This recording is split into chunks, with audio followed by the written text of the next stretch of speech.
وہ کہتا ہے با اگر اتنی اچھی نماز ہوتی تو پہلے تو بھی پڑھتا معاذ اللہ.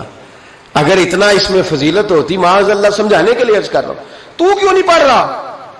جو کام آپ کر رہے ہوتے ہیں, جو آپ کہہ رہے ہوتے ہیں, جب تک آپ روح کے ساتھ, اور یہ یاد رکھیں لفظوں کا اثر نہیں ہوتا.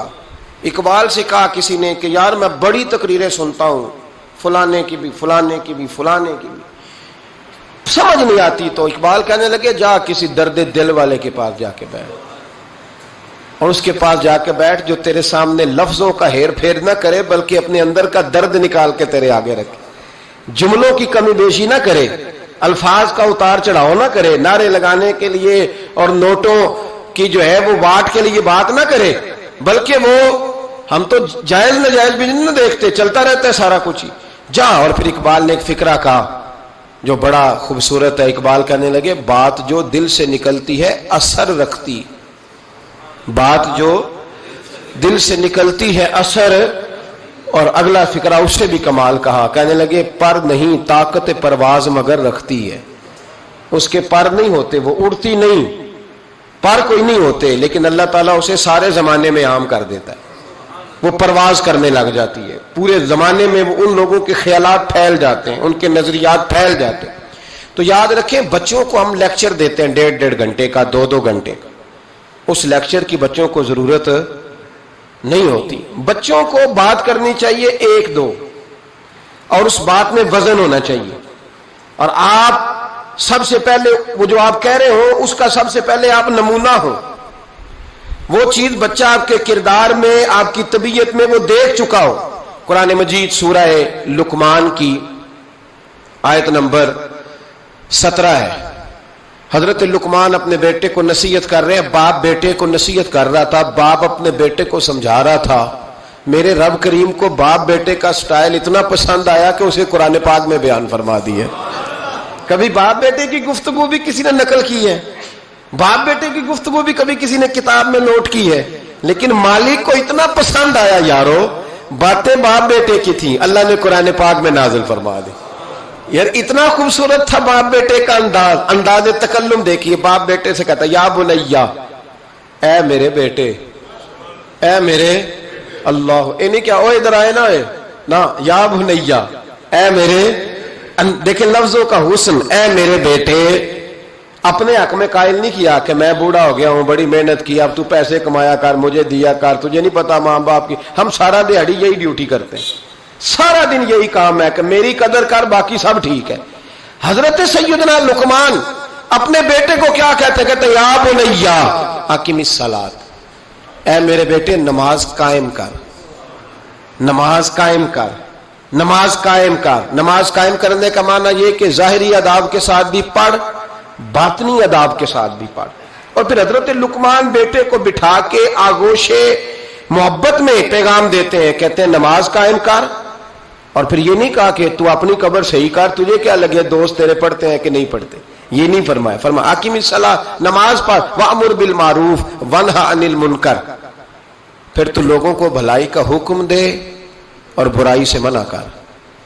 یہ باپ اپنے بیٹے کو نصیحت کر رہا ہے. اور پھر پتہ ہے جب کوئی بھلائی کا حکم دے, برائی سے منع کرے تو اسے تکلیف بھی آتی ہے. پھر اپنے بیٹے کو کہنے لگے وَاصْبِرْ عَلَىٰ مَا أَصَابَكَ, اور اس رستے میں جب تیرے اوپر کوئی مصیبت آئے تو تو نے صبر بھی کرنا ہے. نیکی کا حکم دینے اور برائی سے منع کرنے کے رستے میں جب کوئی مصیبت آئے تو بیٹے تو نے اس پر. اور اب باپ اپنے بیٹے کو نصیحت کرتے ہیں, کہنے لگے بیٹے یہ تو ایسے نہ سمجھا کہ نماز پڑھنا کوئی عام کام ہے, ایسے ہی نہ سمجھنا کہ لوگوں کو بھلائی کا حکم دینا کوئی عام کام ہے. یہ عام کام نہیں. اِنَّ ذَلِكَ مِنْ عَزْمِ الْأُمُورِ, فرمایا یہ بڑے حوصلے والے کام ہے, یہ بڑے حوصلے والے, بڑے ہمت والے کام ہے جو میں تمہیں بتا رہا ہوں. باپ اپنے بیٹے کو یہ نصیحت کر رہا ہے. ملا جامی نے اس کو لکھا ہے, مولانا عبد الرحمان جامی کہتے ہیں سیدہ فاطمہ الزہرا کے پاس امام حسن اور حسین جب بھی جاتے تھے نا, بی بی صاحبہ یہ آیت پڑھ کے سناتی تھی. یہ آیت بی بی صاحبہ سناتی تھی کہ بیٹے نماز قائم رکھنی ہے, بھلائی کا حکم دینا ہے, برائی سے روکنا ہے, اور اس رستے میں جو مصیبت آئے گی اس پہ. اور ان ذالک من عزم الامور, بیٹے یہ معمولی کام نہیں, یہ بڑے عزم والے کام ہے. یہ بڑے حوصلے والے. ماں جب ان لفظوں میں تربیت کرے, ماں جب کہے, دیکھا نا میرے بھائی, ماں جب سچ کا درس دیتی ہے تو بچہ سچ ہی بولتا ہے. اور اگر اماں کہے کہ بیٹے میں بات کرنے لگی ہوں, تیری دادی کو نہ پتا چلے, یہ پھپھی کے سامنے نہیں کرنی, بلکہ کئی دفعہ اماں کہے ابا ہے نا رات کو تو اس کو نہیں بتانا, اور پھر اماں ٹھیک 15 منٹ کے بعد کہ بیٹا ہمیشہ سچ ہی بولنا, تو سچ بولے گا. کیوں بولے؟ کیونکہ اس لیے کہ اماں نے اسے پہلے بتا دیا ہے کہ سچ یہ بات کرنی نہیں کسی سے, میں کر رہی ہوں پر تو نے کسی سے نہیں کرنی. تو آپ نے 3 لیکچر تو اس کو جھوٹ کے دے دیے. اب اگر آپ اسے کہیں سچ بول تو وہ بولے گا. آپ نے خود کہا کہ بیٹے یہ ٹیلی فون اٹھا, اس بندے کے پیسے دینے, اس فون سن, اس کو کہنا کہ میرے ابا جی فون گھر میں بھول گئے. پھر دروازے پہ دستک ہوئی, آپ اندر بیٹھے تھے, بچے سے کہا کہ جا کے باہر کہہ دو کہ ابا جی گھر میں موجود ہے. پھر آپ نے ٹھیک 1 گھنٹے کے بعد اس کو سچ کا لیکچر دینا شروع کر دیا, بولے گا سچ؟ وہ بھی پھر جائے گا نا جب اپنے دوست کے گھر, تو ٹیلی فون ابا جی کا آئے گا تو دوست کو دے کے کہے گا ابا جی سے کہے کہ وہ ٹیلی فون میرے پاس بھول گیا ہے, کیونکہ یہ آپ نے پٹی پڑھائی ہوئی ہے. یاد رکھیں, گھر کے اندر جب تک آپ کا کردار, آپ کا اخلاص, آپ کا درد, حضرت غوث پاک جیلانی پیر بعد میں بنے, عالم بعد میں, اگرچہ پیدائشی ولی تھے, لیکن غوث اعظم کہتے ہیں میں نے سبق استاد کے پاس بعد میں پڑھا. میں نے حضرت ابو سعید مخزومی کے ہاتھ پر بیعت بعد میں ہوا, خلافت بعد میں ملی, سارا کچھ بعد میں ہوا. پہلے دن جب گھر سے نکلا, ابا جی میرے وصال کر گئے تھے, کہتے ہیں میری ماں نے, سید زادی نے مجھے گود میں لیا اور میرا ماتھا چوم کے کہنے لگی عبد القادر ایک وعدہ میرے ساتھ کر, زندگی میں تیری زبان سے جھوٹ نہیں نکلنا چاہیے, تیری زبان سے جھوٹ ہے. اور غوث پاک فرماتے ہیں جب میری ماں میرے ساتھ یہ بات کر رہی تھی تو میری ماں رو رہی تھی, رو رہی تھی. کبھی رو کے بھی کسی نے نصیحت کی ہے بچوں کو؟ حضرت غوث اعظم رضی اللہ تعالیٰ عنہ فرماتے ہیں مجھ پر میری ماں کی بات طاری ہو گئی, طاری ہو گئی میری ماں کی بات. وہ میری ماں نے آنسوؤں کے اندر لپیٹ کر جو مجھے تحفہ دیا تھا نا سچ کا, وہ میرے ذہن پر, دل پر, روح پر چھا گیا. اور ڈاکو جب لوٹنے آئے تو 100 دینار کپڑوں میں سلا ہوا تھا. وہ کبھی کسی نے ڈاکوؤں کو بھی بتایا کہ پیسے ہیں تو لے لو؟ یہاں تو شریعت بھی بڑی ساری گنجائش دیتی ہے کہ بچاؤ اپنا مال, لیکن غوث اعظم رضی اللہ تعالیٰ عنہ فرماتے ہیں ماں نے مجھے آنسوؤں میں لپیٹ کر دیا تھا, لپیٹ کر کے سچ بولنا ہے. تو مائیں عظیم ہو تو پھر بیٹے بھی عظیم ہی ہوتے ہیں, ماں عظیم ہو تو بیٹا بھی پھر عظیم ہی ہوتا ہے. لپیٹ کر سچ کا تحفہ دیا تھا. تو سیدنا غوث پاک فرماتے ہیں جب انہوں نے آ کے کہا نا کہ تیرے پاس کیا ہے, تو میں نے کہا 100 دینار ہے. اس نے جیبیں بھی کھولی, ہاتھ بھی کھولے, جوتے بھی اتارے, پگڑی بھی کھلوائی, کوئی شے نہ نکلی. تو کہتے ہیں وہ سردار کے پاس لے گیا, کہنے لگا سردار یہ عجیب بچہ ہے, کہتا ہے 100 دینار ہے, سارا ڈھونڈ لیا ملے نہیں, تو یہ جھوٹ بول رہا ہے. تو کہتے ہیں جب اس نے کہا نا جھوٹ بول رہا ہے, تو حضرت غوث اعظم کہتے ہیں مجھے جلال آیا, غصہ. میں نے کہا خبردار یہ بات نہ میرے ساتھ آج کے بعد کرنا, میں جھوٹ نہیں بولتا, یہ میرے قریب نہیں آ سکتا, خبردار. یہاں بچوں کو غصہ تب آتا ہے جب مرضی کا برگر نہ ملے. غوث اعظم کو غصہ کب آیا؟ خبردار سارا کچھ کر, آج کے بعد یہ لفظ نہ کہنا میں جھوٹ بولتا ہوں. عبد القادر جھوٹ نہیں بول سکتا, ہو ہی نہیں سکتا. اس نے کہا پھر بتا پیسے کدھر ہیں؟ تو حضرت غوث اعظم نے بٹن کھولے اور الٹ کر کے کرتا کہنے لگے میری ماں نے سیے تھے. 12 سال کے غوث پاک, ایک روایت ہے 14 سال.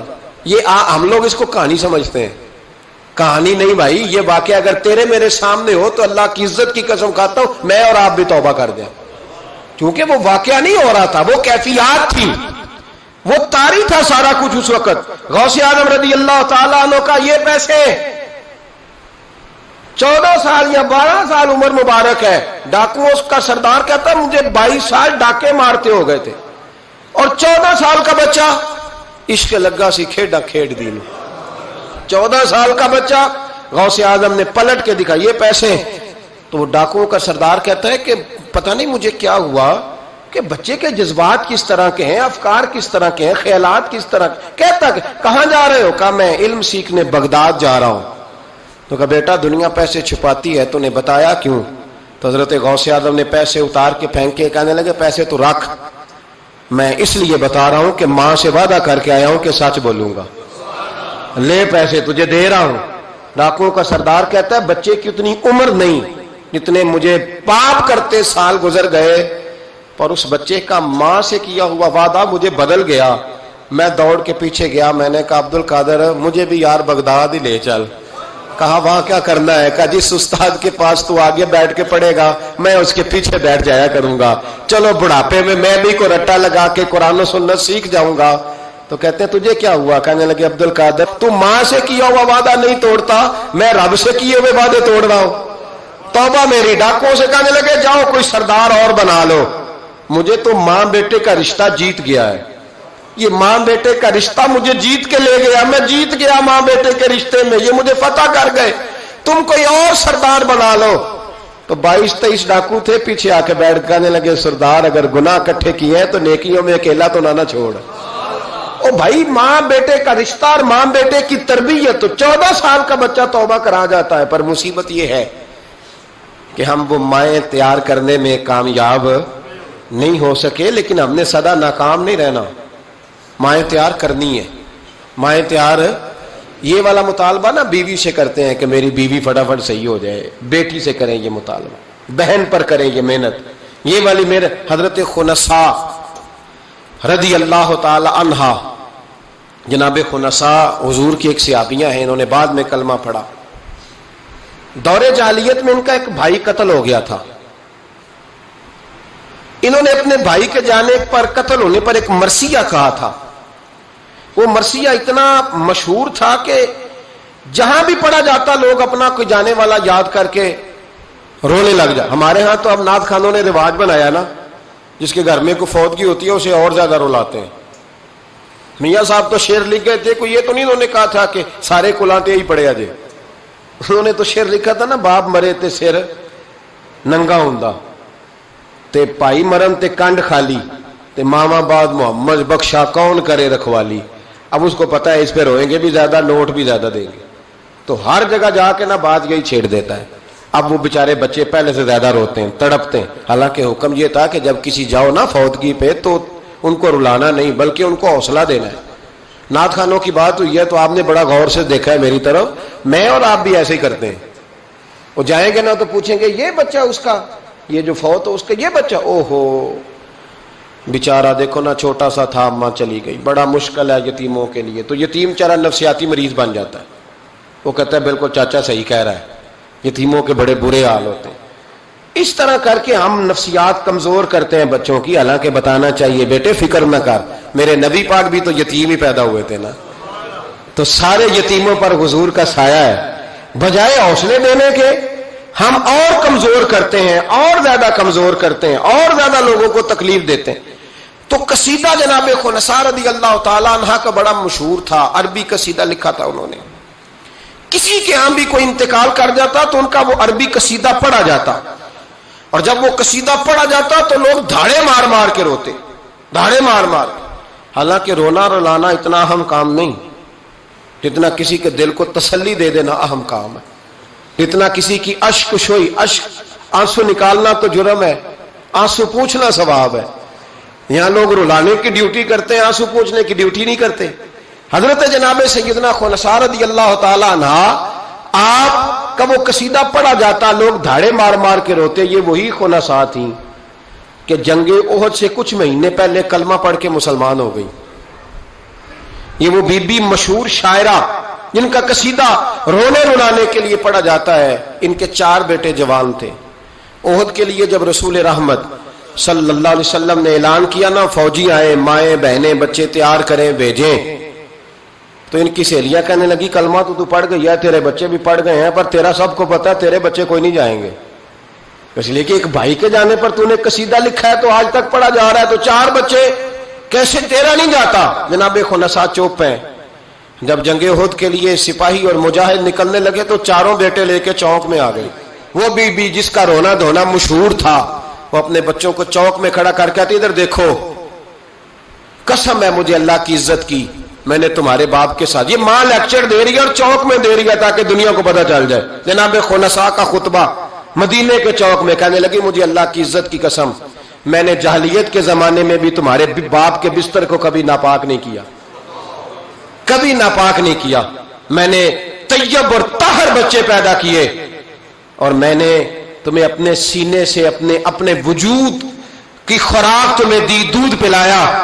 میرے بچوں، سارا زمانہ جانتا ہے کہ میں کسی کی جدائی نہیں سہ سکتی، میرا بھائی گیا تھا تو میرا قصیدہ ضرب المثل بن گیا، دنیا پڑھتی ہے، پر اب سنو، اب میں مسلمان ہوں، اب میں رسول پاک کا کلمہ پڑھتی ہوں۔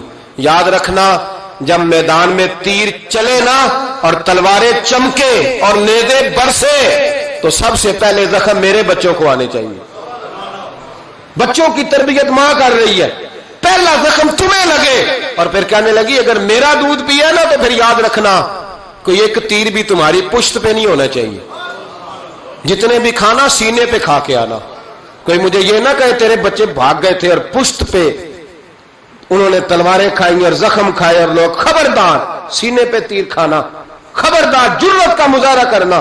یہ خطبہ دے کے جناب خنساء اندر چلی گئیں، لوگ کہتے ہیں حیران رہ گئے۔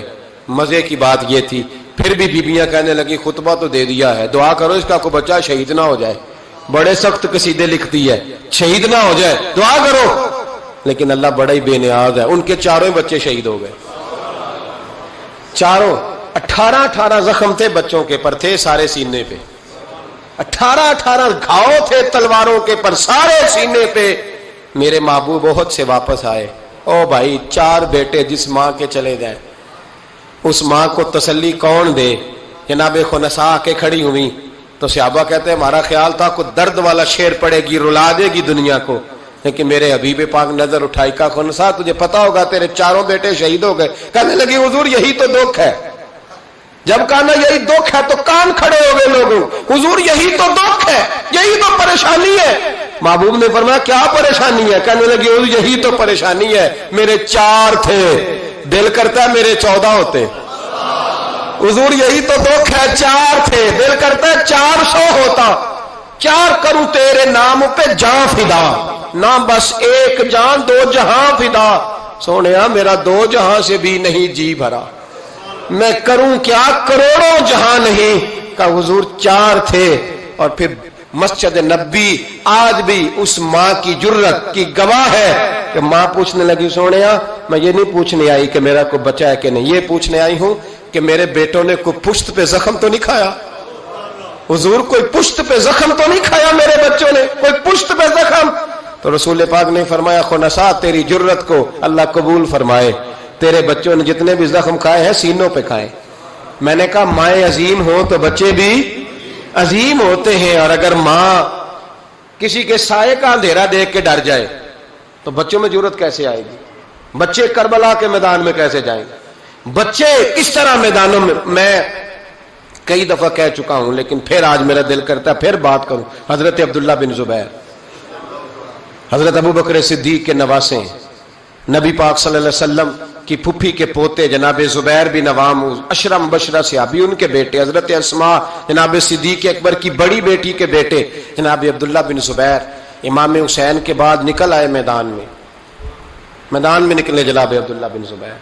حجاج بن یوسف مقابلے میں بھیجا گیا، اللہ کی قدرت کے اگرچہ پہلے جب لڑائیاں ہوئی تو یہ کامیاب ہوئے، ہر میدان میں بڑے بہادر تھے، مکے اور مدینے کے لوگوں نے ان کے ہاتھ پر بیعت بھی کر لی، انہیں خلیفہ بھی مان لیا، لیکن حجاج بن یوسف جب آیا تو وہ تگڑی فوج لے کے آیا، کچھ ان کے ساتھی شہید ہو گئے، کچھ پسپا ہو گئے۔ حضرت اسماء اس وقت 100 سال کی بوڑھی تھی، 100 سال کی ماں، ہاتھ کامتے ہیں، راشا ہے، آنکھوں سے نظر آنا بند ہو گیا۔ جناب عبداللہ بن زبیر ماں کے پاس دوڑے آئے، کہا ماں میں اکیلا میدان میں رہ گیا ہوں، چند ساتھی ہیں، زیادہ دیر لڑ نہیں سکتے، تیرے بڑھاپے کی بڑی فکر ہے، اماں تو کیسے میرا صدمہ برداشت کرے گی؟ ماں مجھے بتا جہاد میں رہوں یا تیری خدمت کے لیے آ جاؤں؟ تو ماں کہنے لگی عبداللہ تو میری فکر نہ کر، پہلے یہ بتا تو حق پہ ہے کہ نہیں؟ ماں کا جملہ کہتے رانائی اور ولولہ اور جہاد کا جذبہ لکھا، پہلے بتا سچا ہے کہ جھوٹا؟ جناب عبداللہ بن زبیر کہنے لگے ماں مجھے مصطفیٰ کریم کی نبوت کی قسم، اللہ کی عزت کی قسم بالکل سچا ہوں۔ تو کہا بیٹے پھر میدان میں رہنا، چھوڑ کے نہ آنا، کوئی مجھے تانا نہ دے کہ میں بزدل کی ماں ہوں۔ دیکھ مجھے تانے سے بچانا، کوئی یہ نہ کہ بزدل کی ماں میدان میں رہنا، میدان میں۔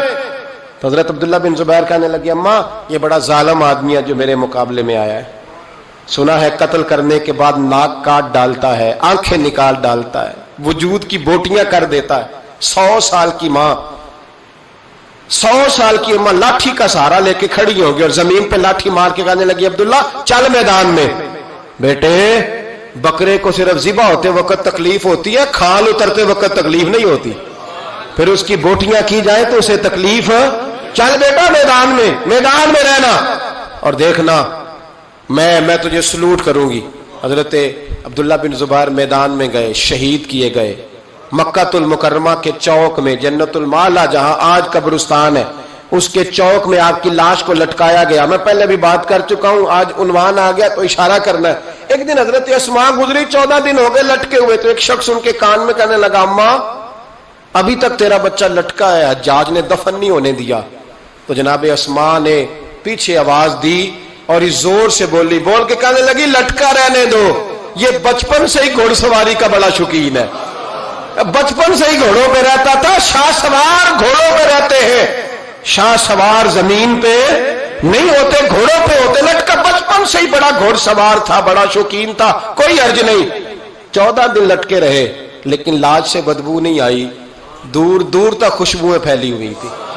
لوگوں نے کہا اسماء تیرے بیٹے کے وجود سے خوشبو بڑی آتی ہے۔ کہنے لگے جب پیدا ہوا تھا نا پہلے دن اس کے نانا ابو بکر صدیق اٹھا کے مصطفیٰ کی بارگاہ میں لے گئے تھے، نبی پاک نے کھجور چبا کے گٹی دی تھی میرے بیٹے کو۔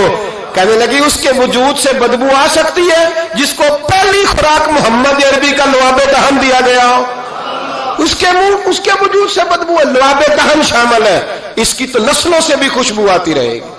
تو مائیں جب عظیم ہوتی تھی تو بیٹے بھی۔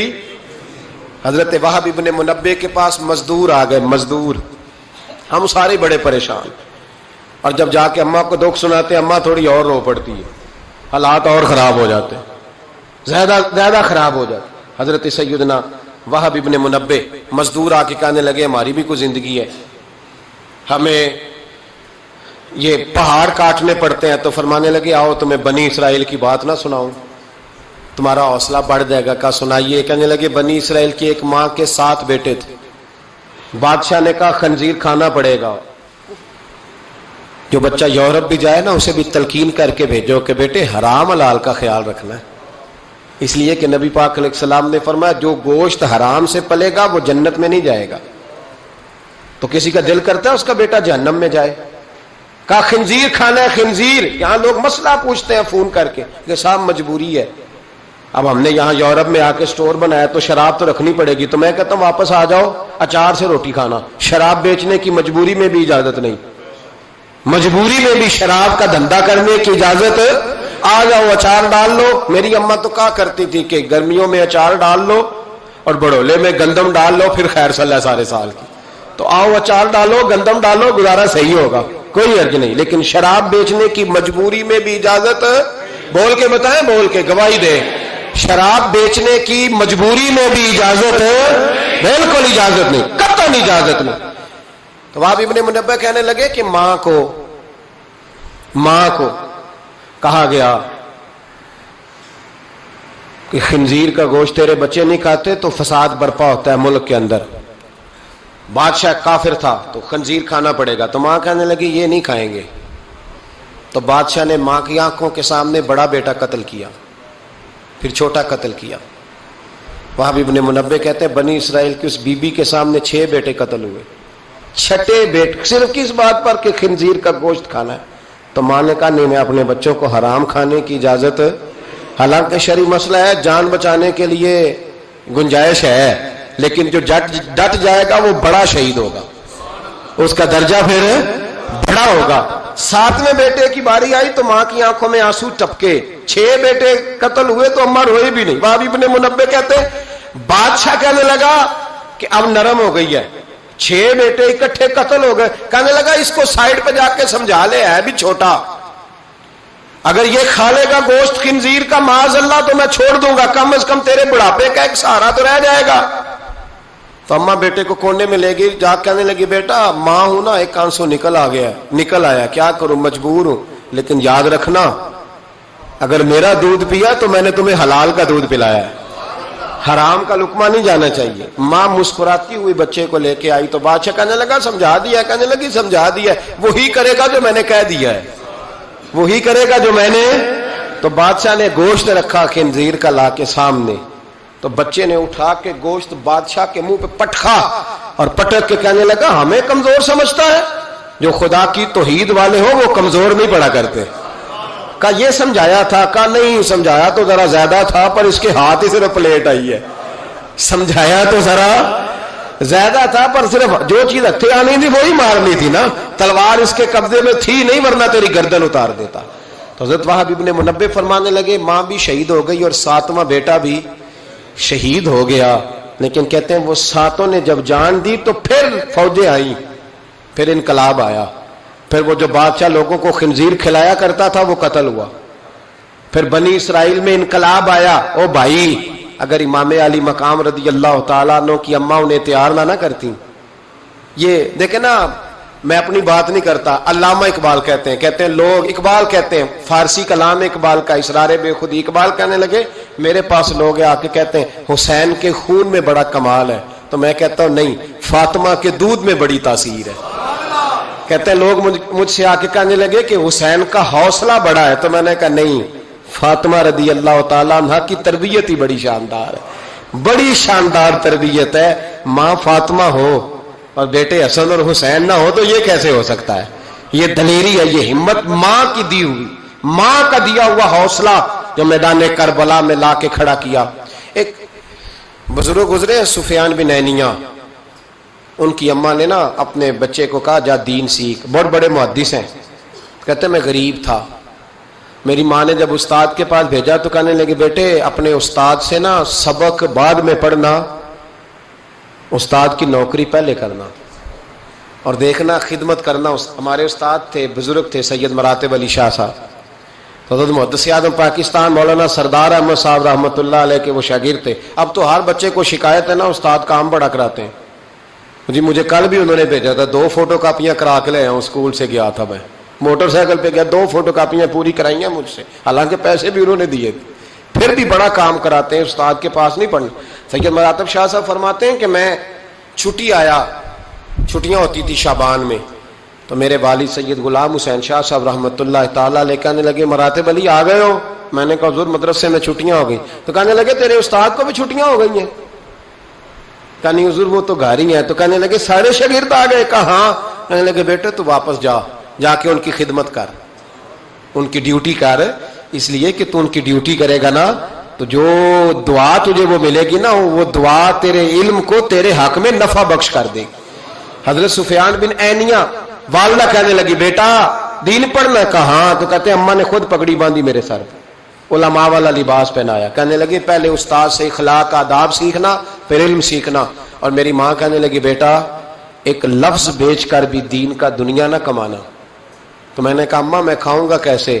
تو کہتے ہیں میری اماں نے نا چرخے کے اوپر چادر دی ہوئی تھی، وہ چادر اتار دی، کہنے لگی بیٹا جب تک میری ہمت ہے میں چرخہ چلاتی رہوں گی، تیرے خرچے پورے ہوتے رہیں گے۔ تو کہتے ہیں ساری زندگی حضرت سفیان بن عینیہ کہتے ہیں ماں نے چرخہ کاتا اور میں نے رسول اللہ کا دین پڑھا اور دین پڑھایا۔ کچھ چیزیں ایسی ہوتی ہیں جو کہتی ہیں کہ آج چھٹی نہیں کرنی، آج دور تک چلنا ہے۔ کچھ مضمون بھی جمعے کے ایسے ہوتے ہیں جو کہتے ہیں مجھے ختم نہیں کرنا، باتیں ذرا لمبی چلنی چاہیے۔ میں آپ کا لحاظ کرتا ہوں، میرے سجن بڑے سیانے میرے سامنے گھڑی لگائی ہے انہوں نے، سمجھدار لوگ اس طرح کے کام کرتے ہیں نا جی۔ ایک دن میں نے یہ بھی دیکھا کہ اس گھڑی میں اور اس گھڑی میں تھوڑا فرق ہے، وہ 2-3 منٹ آگے ہے۔ کبھی کبھی یہ پیار کے ساتھ نا معاملات ہوتے رہتے ہیں، لیکن الحمدللہ یہ واحد مسجد ہے جس میں کوئی بندہ گھڑی نہیں دکھاتا۔ میرے خیال میں شاید یہ اور بھی ہوں گی، کوئی بندہ یہاں گھڑی نہیں دکھاتا الحمدللہ، بلکہ مجھ سے شکوہ ہی ہوتا ہے لوگوں کا کہ آپ جلدی چھٹی کر دیتے ہیں، تھوڑا زیادہ چلنا چاہیے۔ لیکن کچھ مضمون ایسے ہوتے ہیں میرا دل کرتا ہے لمبے چلیں، آپ یقین کریں میرا دل کرتا ہے، ایسے لگ رہا ہوتا ہے جیسے میں اپنی بات کر رہا ہوں، ایسے لگ رہا ہوتا ہے جیسے یہ ایک ایسی کہانی ہے جو دل کرتا ہے دور تک چلے، لیکن میں نہیں لمبا لے کے جاؤں گا، میں چیزوں کو سمجھتا ہوں، وقت میں رہوں گا۔ چھلک چھلک کے میرے سامنے روایتیں آ رہی ہیں، واقعات آ رہے ہیں، چیزیں آ رہی ہیں، ایک درویش کی بات کر کے سمیٹنے کی طرف حضرت ابراہیم بن یزید نخعی رحمت اللہ تعالی علیہ، حجاج بن یوسف نے جب بڑے ظلم کیے نا تو ایک شخص اٹھا حضرت ابراہیم بن یزید نخعی رحمت اللہ، جنہوں نے حجاج کے خلاف فتویٰ دیا کہ ظالم ہے، اور پھر تقریریں کی کہ ظالم ہے۔ لوگ سمجھتے ہیں کہ علماء کی تقریروں سے کیا ہوتا ہے، علماء کی تقریروں سے انقلاب آ جاتا ہے۔ آپ یقین کریں، علماء کا قلم تلوار سے زیادہ کام کر دکھاتا ہے۔ فتویٰ بھی دیا، تقریریں بھی کی، اس قدر زیادہ ان کے فتوے کی نقلیں تیار کر کے بانٹی گئی کہ حجاج پریشان ہو گیا۔ سپاہیوں کہنے لگا گرفتار کر کے لاؤ ابراہیم بن یزید نخعی، جہاں ملے گرفتار کرو۔ سپاہی گرفتار کرنے گئے۔ علماء اور مشائخ سے جو لوگ پیار کرتے ہیں نا، وہ روح کی گہرائیوں سے پیار کرتے ہیں، جانے دیتے ہیں اپنے بزرگوں کے ناموں پر۔ لوگ ان کو اٹھا کے لے گئے، کہا بابا جی ہم حفاظت کریں گے، دور ان کو کہیں چھپا دیا۔ فتویٰ ان کا دھڑا دھڑ چل رہا ہے، اور بھی کوئی بات وہ کرتا تو آپ فتویٰ دیتے، وہ چھپ جاتا، وہ چھپ کے اپنی ڈیوٹی کر رہے ہیں، اور ایک کونے میں بیٹھے ہیں مورچے میں، پھر بھی ان کا جو نظام ہے وہ پورا عروج پہ ہے، حجاج کی کرسی کانپ رہی ہے۔ حجاج نے ایک دن بلایا، کہنے لگا جو سپاہی ان کو گرفتار کرے گا نا، ایک سپاہی کو 1,500 دینار دوں گا، اس کو مکان دوں گا، جائیدادیں دوں گا، 1,500 ماہانہ اس کو تنخواہ ملے گی ساری زندگی، گرفتار کرو۔ اب وہ سپاہی گلیوں میں گھومنے لگے، کسی طریقے بابا پکڑا جائے، لیکن نہ پکڑے گئے۔ ایک دن ایک بزرگ تھے، ان کا نام بھی ابراہیم بن یزید تھا، لیکن وہ ابراہیم بن یزید نخعی تھے، یہ ابراہیم بن یزید تیمی تھے، یہ علاقہ تیم کے رہنے والے، عمر بھی تقریباً ایک جیسی تھی، محلہ بھی ایک تھا۔ تو وہ دروازے پہ نماز پڑھ کے باہر نکلے تو انہیں پتہ ہے کہ لوگ ابراہیم بن یزید، پتہ ہے انہیں۔ کہا تمہارا نام کیا ہے؟ کہنے لگے ابراہیم، والد کا نام کا یزید۔